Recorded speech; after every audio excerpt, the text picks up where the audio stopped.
कोठियों से मुल्क के मयार को मता किए, असली भारतवर्ष तो फुटपाथ पर आबाद है।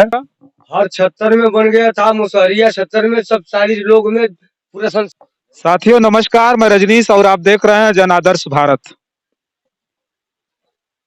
साथियों आज हम उपस्थित हैं गाजीपुर जनपद के, ये विधानसभा जंगीपुर है। जंगीपुर में हमें एक गांव है छोटा सा, चक अब्दुल सत्तार, और हम जिस मोहल्ले में खड़े हैं यहाँ कुछ बनवासी समाज के लोग रहते हैं और हम आपको दिखाने का प्रयास कर रहे हैं कि आज गरीब परिवार, जो गरीब समुदाय समाज के लोग रहते हैं यहाँ पर, जो कमेरा समाज है, जो मजदूर समाज है, केवल मजदूरी के अलावा आज तक कुछ नहीं जानता, आज उनको हम दिखाने का प्रयास कर रहे हैं। तब हमको चंद लाइनें याद आ जाती हैं। आदम गोडवी साहब ने कहा था कि 100 में 70 लोग आज भी नसाद हैं, तो दिल पर रख के हाथ कहिए क्या हम आजाद हैं। कोठियों से मुल्क के मयार को मता किए, असली भारतवर्ष तो फुटपाथ पर आबाद है। ठीक उसी चंद लाइनों को जो है बयां करता हुआ ये मोहल्ले की हम बात करें तो ये मोहल्ला अपने आप में आज बिल्कुल, जो गैर बराबरी की बात हम करें भारत में, तो ये दर्शाता हुआ ये मोहल्ला है। जब हम यहाँ आकर के हमने देखा तो आज स्थिति इनकी ये है कि आज भी झुग्गी झोपड़ियों में रह रहे हैं, टाट से बने हुए उस छत के नीचे सो रहे हैं, टाट की बनी हुई उन दीवारों के अंदर किसी तरह से अपने आपको जो है समेटे हुए ये अपना जीवन गुजर बसर कर रहे हैं। हमारे पीछे कुछ लोग खड़े हैं जिनसे हम बात करेंगे, बात करने के बाद जानेंगे ये पढ़ा लिखा समाज नहीं है, बच्चे इनके घर के पढ़े लिखे नहीं हैं और ये इनका दिन भर केवल अपनी रोजी रोटी के लिए जो मजदूरी करने का काम है सिर्फ वही करते हैं। आइए हम कुछ लोगों से बात करते हैं। क्या नाम है आपका? जवाहिर। ये बताइए कि आपको आवास बना है कि नहीं बना? नहीं, पहले का बना। आवास बना पहले। कितने बच्चे हैं आपके? हमारे 6 लड़की है। 4 लड़के। क्या करते हैं? कुछ नहीं, ये भट्टी भुट्टी पर माटी वोटी पत्ती है। पढ़े लिखे लोग हैं कि नहीं? पढ़ने के लिए काहे नहीं भेजते? पढ़े ला कहिए ना बन अपन क्या कर। साथियों आप हम जो दिखा रहे हैं इनको आप देखिए और देखने के बाद आप समझ जाएंगे कि ये लोग मतलब जिस समुदाय से आते हैं, जिस समाज से आते हैं, वो समाज आज कितना पिछड़ा हुआ है।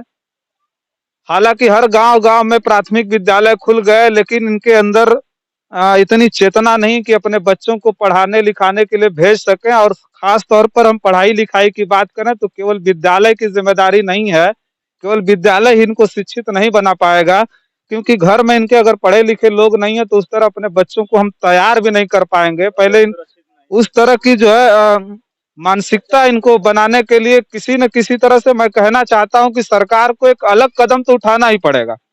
जंगीपुर की इस विधानसभा में जो ये 2-4-10 घर के लोग हैं, इन घरों में सरकारी योजनाओं का लाभ कितना मिल रहा है, सरकारी योजनाएं इस निचले स्तर के लोगों को कितना पहुंच पा रही है, आज आकर के जब जमीनी हकीकत आप देखेंगे तो सच में आपको समझ में आएगा कि हमारा देश कितना पीछे है। बड़ी बड़ी स्मार्ट सिटियां देश भर में बसाई जा रही हैं, लेकिन इन गांव में इन दबे कुचले समाज के लोगों की स्थिति क्या है, आइए और बात करते हैं लोगों से। नाम क्या आपका? हर छत्तर में बन गया था, मुसहरिया छत्तर में सब सारी लोग में पूरे संसार में आवास भी बन गया था, घर भी बन गया था। हमारी मनुआपुर धरती पर चक अब्दुल्लाह सत्तार में नहीं कर वो घर बना था, हम लोग सब एकदम पिछले हो गए थे, ठीक है। लेकिन हम लोग जमीन नहीं मिला था, न माटी मिला था, न हमके एक बिस्सा जमीन मिला था। जमीन नहीं है आपके पास? हमारे पास जमीन नहीं है। ये बताइए आप यहीं के रहने वाले हैं कि कहीं से आकर के? नहीं, यहाँ का बासिंदा भी है। आप यहीं के रहने वाले? यहाँ का बासिंदा भी है हम लोग। आपके कितने बच्चे हैं? बच्चे हमारी 2 गो, एक लड़की एक लड़का है। लड़का क्या करता है? लड़का हमारे रोगिया बेदिया है, उससे हम परेशान भी है। हमारी एक लड़की है, उसके शादी भी हम ब्याह भी कर दिया था, उसमें हम लोग परेशान भी था। हम अकेले अच्छा, राशन राशन मिल रहा है कि नहीं राशन? राशन मिलता है, हमके 10 किलो मिलता है साहब राशन।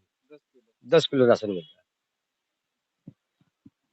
तो आप देख लीजिए, एक चीज और समझ में आती है, जब ये लोग यहीं के बासिंदा हैं, यहीं के रहने वाले लोग हैं, है।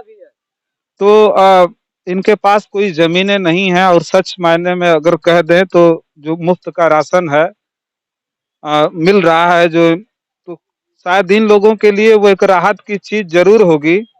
लेकिन सबसे बड़ी चीज स्थानीय स्तर पर प्रतिनिधित्व कर रहे उन जनप्रतिनिधियों से मैं एक सवाल करना चाहूंगा, क्योंकि हम तो पानी पी पी करके आ, हम जो है प्रधानमंत्री को और मुख्यमंत्री को गाली देते हैं गांव में बैठ करके, लेकिन जो स्थानीय स्तर पर जो जनप्रतिनिधि हैं उनके अंदर क्या चिंताएं, इनके लिए कितना इनके लिए क्या योजनाएं लेकर के आते हैं, ये समझने वाली बात है। ये कभी इनके बारे में सोचते हैं कि नहीं सोचते हैं? आज चुनाव आ गया है, तो चुनाव में तमाम तरह के जो है प्रलोभन के साथ इनके बीच आएंगे, और सच में कह दें तो इनके लिए रोज कुआं खोदना और रोज पानी पीना है।